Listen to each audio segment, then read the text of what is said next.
touch the light, the heat I see in your eyes. In your eyes. In your eyes. In your eyes.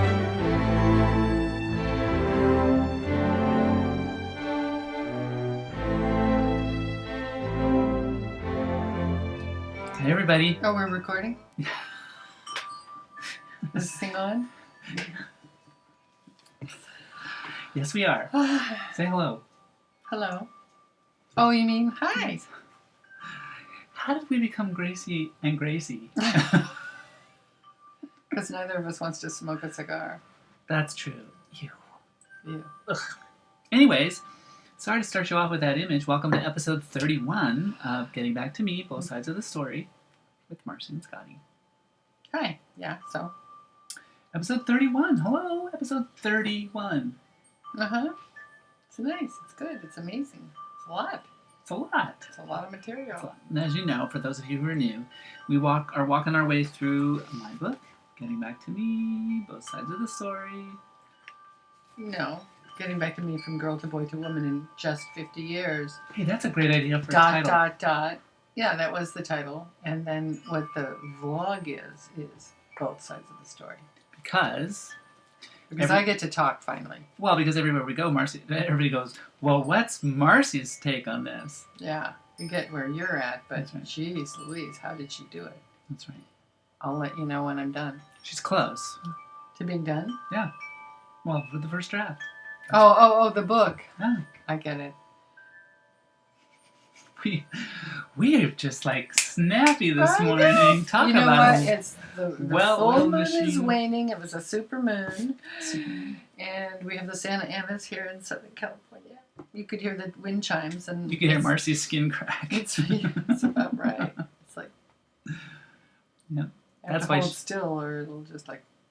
Suddenly you like acrylic nails, don't you? Mine. Oh, right. On her back. Yeah. Man, Santa Ana, it's very dry. Dry wind. Dry. Parched. Let it fall. That's all You that never matters. know. That's right. So today we're going to read from chapter 25, which is The Circle. And The Circle was a very powerful weekend. It was a complete coming out party. It was a real debutante party, as Marcy's mother would say, held by our friends in San Diego, where we started off our marriage. Really just mind-blowing weekend all the way around. Mm-hmm. It had a whole dinner party. It started with getting our taxes done, which is actually a cool thing for us every year, annually. And then lunch with our dear friends, which is another ritual we have. And then party that night with more friends. And then the next morning And brunch. that led to your book, really. One of the comments one of our dear friends at that dinner party said was, gee, Scottie, I hope you're writing stuff down. And I was like, Yeah, David. This And is all then- your fault. So yes, I'm writing it down. He knows that by now. We've teased him. I know. Yes, so that is true. Thank you for bringing that up. That all started that night That's right. Wow. during the Inquisition.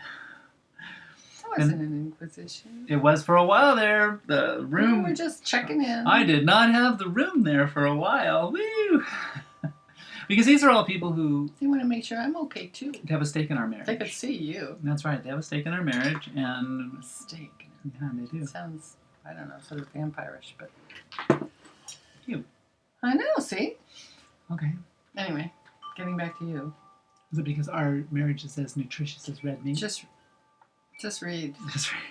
So the next day, after brunch and more love, because we started our marriage in San Diego, we always head north at some point to come home, but we always stop in to see my sister Kimberly, who's the only one of my whole family who's still in San Diego. Kimberly is the oldest of three little sisters that I have. And this was... Gotta stop calling them your little sisters. No, I like it. They have kids and stuff. Yeah, well, yeah, they're the adults for sure. But this was the first time Kimberly and I were going to lay eyes on each other. Well, As Scottie. right. I'd talked to her countless times over the phone by this point. It was really just because we hadn't made the time to do this. And as we were driving getting ready to drive north, I realized, oh, this is that day. So that's where this starts off. What's strange is that you'd think we both would have planned this better. But maybe it's better that it snuck up on both of us. That we wouldn't let the first opportunity pass to be together shows who we are. And maybe it's our way of dealing with huge things. We're both so poker-faced that we won't allow ourselves to even think that this is huge. It's supposed to be no big thing, since it's spontaneous and on the way home. Don't make a fuss, but come on, girlfriend. It's the first time your sister will lay eyes on you. Big sister? Not sure which one I like better or which one she'll like better. I guess we'll have some working out to do. I'm still trying to be okay with how she feels. Her confession when I came out to her caught me off guard. Hearing that she had had any struggle with me being me was, well, both enlightening and a little disheartening. Kimm will see her new older sister, big sister, for the first time, but I've always been, in her eyes, her big brother. That I was her role model for the ideal man was only to get through until her husband of 25 years, and now her son, could take over. As we knock on the door, I realize that since neither of us has had time to prepare, we also don't have time to get weird, and the hug that greets me is all I need. My family knows that if you don't get your hug in before the two of us start, you'll be waiting for a really long time. I'm serious. Our hugs last a good 10 minutes, and that's no exaggeration. It's like the Vulcan mind meld, and our hearts are downloading into each other the truth that our mouths are too clumsy to get right. Knowing this, my niece slides in between her mother and me without any words and hugs me while the getting's good. She winks at me as she steps aside to allow her mother to get hers. God, I love that girl. My sister's hug tells me that, no matter what her challenge with me might be, it's never going to get in the way of what we have, what we always had, and always will. Even though this is supposed to be a drive-by, my 18-year-old nephew Dane has made sure he's here, that he gave up skating with his posse. He's pretty incredible on a skateboard. Watch his videos on Facebook. They're totally sick, dude. That's all you need to know, though. And Kimm's husband Mikey is here too. We haven't had a quorum like this in 10 years. The only one missing is my eldest niece Kaylee, away at college. And it hits me. They're here because, you know, they love their uncle, or their aunt. And all the speculation and worry and curiosity is gone instantly. Our little drive-by lasts for 3 hours, and after laughter and selfies to Kaylee, it's time to get our last hugs. This time everyone gets theirs in quick so Kimm and I can have our hug in peace. She's been saving up apparently, and it hits me full force, point blank as we embrace, whispering in my ear, "Your Facebook picture doesn't do you justice." I don't remember much after that. As we drive, my love asks me how I feel. I'm almost hungover, so drunk on the tidal wave of love and acceptance and heartache. It's under there a little as we all examine our collective pasts, but mostly I'm just right. Wonderfully, beautifully right. So you'll understand why Kimm's words, which came by text as we crossed the LA county line, were so dear to me. I figured it out. It's weird, 'cause it's not weird. Am I right, ladies?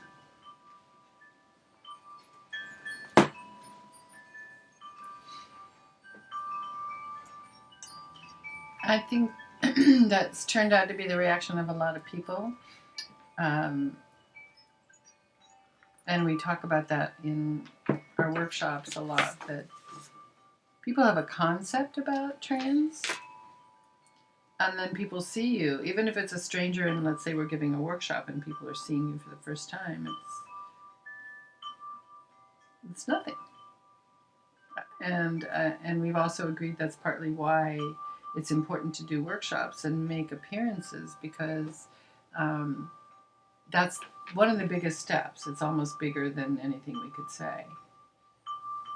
So, but that was just so cute and funny of her, and I love the way she worded it. What's weird is it isn't weird. So, it also kind of tips the hat to how we have to accept that other people need to go through a transition too. Totally.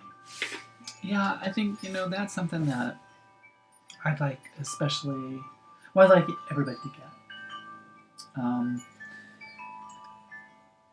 The patience is a stupid word, but it's because it sounds like you're granting something to somebody, Meaning you have to be Yeah, patient? it's allowing, and the allowing is really a feminine trait. It's to receive all of somebody's feelings without getting disaffected by them, so that they can go through the process that they naturally have to go through. Well, I can see how, because it's you and your process and your life, that you could have the attitude of, look, I've been dealing with this for 50 some odd years. So here I am. I'm done. And to expect that because you got there, everyone should be there with you. But to really accept that the trans person or someone who's coming out does need to accept that it's the beginning of their journey. Well, and that's the other thing is the family validation is it can break somebody, the lack of it, of not having it. And your family is the one kind of barometer that you have, other than your lover, of who you really are. And they know who you were before you both knew who you were. So when Kimberly was able to do that, it made everything easy. The thing is that when someone comes out, they're really vulnerable. Really vulnerable. They've decided that the shields that they've been carrying all their life are too heavy, and they've dropped them, and now they don't have anything to protect. And that's the thing that's really hard for people to get. So they go stomping with their own feelings as they're trying to do their transition, along with the trans person, and then you have a perfect storm of pain and confusion. So, Kimberly had to go through her process. She said all the right things when I first came out to her on the phone, and then later on when my other sisters had issues with it, she confessed that she did too. And when I pressed her about it, she said, "You don't get to know that." Yeah.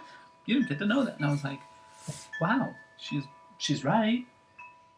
But it's also a shifting of my role in the family, Exactly. without losing my position in the family. And that's different, Well, yeah, but a lot of your position came with your role, the eldest son, and all that implied and suggested. I'm still the oldest. I'm still the patriarch. Yeah, but you're not the oldest son. Matriarch. Right? You're not the oldest son. And that does have, that's a different flavor. It is a different flavor, for sure. But eldest daughter still has responsibility. I'm not saying that, Yeah. but the change in role, yeah, it's still different. Yeah. And the way a lot of family members look at it is that someone or something has died. And I think that's about, I went through that, I went through at least my concepts having to die. You took on a different role in our marriage too. I mean, literally, I didn't have a husband anymore, and I had to really look at what that meant. So they don't have an older brother anymore.